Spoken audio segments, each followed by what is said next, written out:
अस्सलामुअलैकुम। उम्मीद है आप सब खैरियत से होंगे। आज मैं आपको एक ऐसा फार्मूला देने वाला हूँ जिसके ज़रिए आप अपने किसी भी हैबिट को बहुत ही आसानी से चेंज कर सकोगे। हैबिट्स का हमारी लाइफ में बहुत बड़ा रोल है।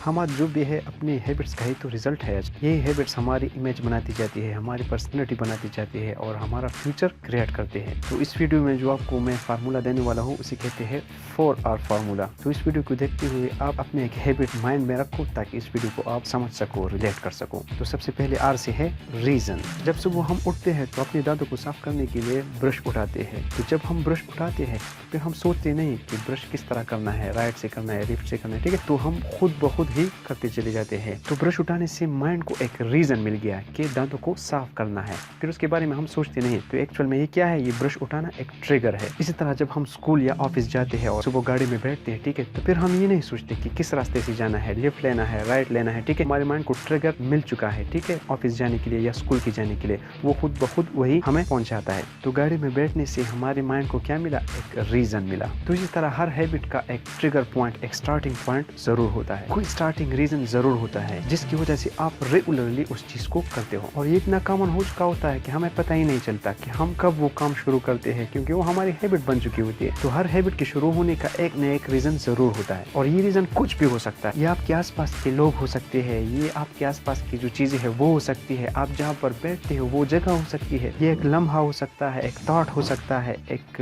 नीड हो सकती है, एक पर्टिकुलर सिचुएशन हो सकती है जो आपकी हैबिट को ट्रिगर करता है और एक रीजन बनता है उस चीज या हैबिट को करने के लिए। अगर सुबह लेट उठने की हैबिट है, हो सकता है कि इसका रीजन हो आपका mobile phone, internet, social media या आपका कंप्यूटर हो सकता है। तो अपने हैबिट्स को अच्छी तरह समझने के लिए आपको अपने हैबिट्स के रीजन को समझना होगा, ठीक है। मेरा जो हैबिट है ये किस वजह से शुरू होती है, कहाँ पर शुरू होते हैं, एक स्पेसिफिक जगह से हो सकती है, स्पेसिफिक लोगों की वजह से हो सकती है, एक स्पेसिफिक एक्शन से हो सकती है या आपके एक स्पेसिफिक थॉट से शुरू हो सकती है। फॉर एग्जांपल, अगर आपको स्मोकिंग की एडिक्शन है तो इसकी ट्रिगर या रीजन क्या हो सकती है। स्मोकिंग का रीजन जो है वो आपके दोस्त हो सकते हैं, आपके आसपास के लोग हो सकते हैं जिनसे आप मिलते हो, आपकी जो ट्रिगर है वो एक्टिवेट होती है। अगर आपको जंक फूड खाने की हैबिट है तो उसका रीजन ये हो सकता है कि आप उस जगह जाते हो जहाँ पर जंक फूड आसानी से मिल जाती है। तो हो सकता है वो जगह आपके लिए रीजन हो, उसका ट्रिगर हो। तो ये कुछ एग्जांपल्स थे हैबिट की। तो आपके हैबिट्स के कुछ अलग ट्रिगर्स और रीजन हो सकते हैं जो कि आपको खुद ऑब्जर्व करना होगा। तो किसी भी चीज को बदलने के लिए उसको समझना जरूरी होता है। तो हमने अब एक साइड समझ लिया, मतलब हैबिट का रीजन समझ लिया, अब उसकी दूसरी साइड को समझ लेते हैं जो कि है रिवार्ड। आपने गौर किया होगा कोई भी काम हम किसी रिवार्ड या डर के बगैर नहीं करते। मतलब हम कोई भी काम ऐसा नहीं कर सकते जिससे हमें कोई रिवार्ड न मिलता हो या इससे हमें खुशी न मिलती हो। इस तरह हम बार बार वो काम करते हैं और हमें बार बार उससे खुशी या रिवार्ड मिलता है और ये हमारी हैबिट बनती चली जाती है। और ये काम बड़ी बड़ी कंपनीज और एडवर्टाइजर भी करते हैं। अपने कमर्शियल्स और टेलर्स में ये देखा होगा जो अपनी प्रोडक्ट्स को बेचने के लिए अपनी उन चीजों को उन चीजों से जोड़ते हैं जिन्हें लोग पसंद करते हैं। मतलब अगर आप उनके प्रोडक्ट्स यूज कर रहे हो तो उससे क्या फायदा होने वाला है आपको। फॉर एग्जाम्पल, अगर आप उनकी परफ्यूम्स लगाओगे, ठीक है, तो उससे लोग आपकी तरफ खींचे चले आएंगे। तो ये एक रिवार्ड सिस्टम वो इनके साथ जोड़ देते हैं। इस तरह की बहुत सारी चीजें हैं जिनसे वो आपका रिवार्ड जोड़ देते हैं ताकि आप उनके प्रोडक्ट्स खरीद सको। तो इस तरह आपकी हर हैबिट के पीछे एक रिवार्ड जरूर होता है। अगर हम नेल बाइटिंग करते हैं तो इससे हमारी टेंशन रिलीज होती है, ये हमें अच्छा लगता है। फोन पर बिजी रहने से हमारी सोशल नीड्स पूरी होती है, हमें अच्छा लगता है। स्मोकिंग की वजह से ब्रेन में एंडोर्फिन और डोपामिन रिलीज होती है, हमें खुशी महसूस होती है इससे। तो जो भी हैबिट आप चेंज कर रहे हो उसको देखो, ऑब्जर्व करो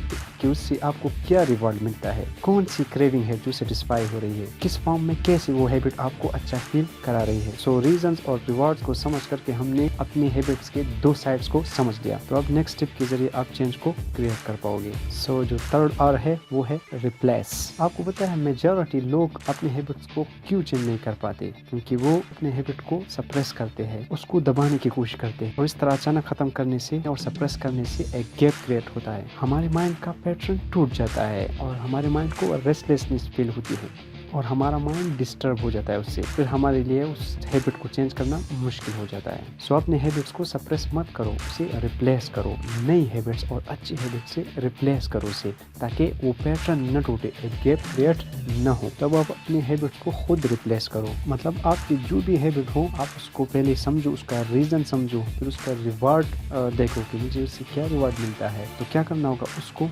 बीच में रिप्लेस करना होगा। अगर आपका हैबिट है स्मोकिंग, आप उसकी जगह क्या रिप्लेस करें? कुछ हेल्दी खा सकते हो, उसकी जगह चाय पी सकते हो, या कुछ और हेल्दी चीज़ आप यूज़ कर सकते हो उसकी जगह। भी आपको करना है, आपको सेलेक्ट करना है, रिप्लेसमेंट आपने करनी है, ठीक है, अपने हिसाब से। तो आपको अलग अलग रिप्लेसमेंट करनी होगी सेम रिवॉर्ड तक पहुंचने के लिए। मतलब डिफरेंट रिप्लेसमेंट्स आपने ट्राई करनी है कि कौन सा मैं कर सकता हूँ सेम रिवॉर्ड को अचीव करने के लिए। इस तरह अगर देर उठने की आदत है आपकी, तो उसका रीज़न ढूंढो, क्या रीज़न हो सकता है उसका, और इससे आपको क्या रिवॉर्ड मिलने वाला है। तो इस हैबिट को अगर चेंज करना है तो देखो कि क्या रिप्लेस किया जा सकता है इसके बदले। इसी तरह कोई भी हैबिट हो, आप उसको देखो, आप क्यों करते हो इसे, कैसे करते हो, कब करते हो, रीज़न क्या है उसका, क्या उससे मुझे रिवॉर्ड मिलता है। सो किसी भी हैबिट को चेंज करने के लिए पहले उसका रीज़न समझो, फिर उसका रिवॉर्ड समझो कि मुझे उससे क्या रिवॉर्ड मिलता है, और बीच में जो रिप्लेसमेंट है यानी मतलब एक्शन जो है, तो उस एक्शन को समझो कि मैं उस एक्शन को कैसे रिप्लेस कर सकता हूँ। तो इन तीनों चीज़ों को समझना चाहिए पहले। और अब इस फार्मूले का जो लास्ट स्टेप है, जो लास्ट आर है, वो है रिपीट। आपको पता है जब हम कोई नया काम सीखते हैं या पहली दफ़ा कुछ भी काम करते हैं, तो पहले हमें बहुत ज़्यादा मुश्किल होता है, उसमें हमें काफ़ी दिक्कत आती है उस काम को करने में। अगर आपने गाड़ी चलाना सीखी है तो आप उस वक्त को याद करो जब आप नया नया गाड़ी चलाना सीख रहे थे। उस टाइम क्या होता है, उस टाइम हमें बहुत ज़्यादा स्ट्रेस होता है कि किस तरह हमें गियर बदलना है, किस तरह क्लच दबाना है, किस तरह एक्सीलरेटर दबाना है। ये सारी चीज़ें मतलब एक टाइम पे बहुत ज़्यादा चीज़ें हम सोचते हैं उस टाइम पे, तो बहुत मुश्किल होता है मतलब उन सब चीज़ों को मैनेज करना। फिर क्या होता है जब हम धीरे धीरे गाड़ी चलाना मतलब सीखते हैं, धीरे धीरे टाइम गुजरता है, तो क्या होता है वो हमारी हैबिट बनती चली जाती है। फिर हम सोचते नहीं कि क्लच कैसे दबाना है या गियर कैसे बदलना है, तो ये चीज़ें फिर हम सोचते नहीं, ऑटोमेटिकली वो हम हमारे माइंड में स्टोर होते हैं, तो वो ऑटोमेटिकली हमारे रिफ्लेक्स में वो स्टोर हो जाते हैं, तो हम खुद ब खुद वो चीज़ें फिर करते हैं, एक कॉमन हैबिट हमारी बन जाती है। इस तरह कोई भी काम जब हम करते हैं, बार बार उसे करते हैं, तो वो हमारी हैबिट बन जाती है। सो चाहे अच्छी हैबिट हो या बुरी हैबिट हो, ठीक है, तो जो भी काम हम बार बार करते हैं वो हमारी हैबिट बनती चली जाती है। सो आपको अपनी हैबिट्स चेंज करने के लिए और नई हैबिट्स डालने के लिए बार बार सेम ट्रिगर्स पे नए एक्शन रिप्लेस करके उस सेम रिवॉर्ड तक पहुंचना है, और आपकी हैबिट बनती जाएगी। और इसी तरह आपने बार बार करना है, तो कुछ टाइम बाद आपको पता भी नहीं चलेगा, आपकी नई हैबिट बन चुकी होगी। तो आज के लिए इतना ही, तब तक के लिए इजाज़त दीजिए। शुक्रिया, अल्लाह हाफ़िज़।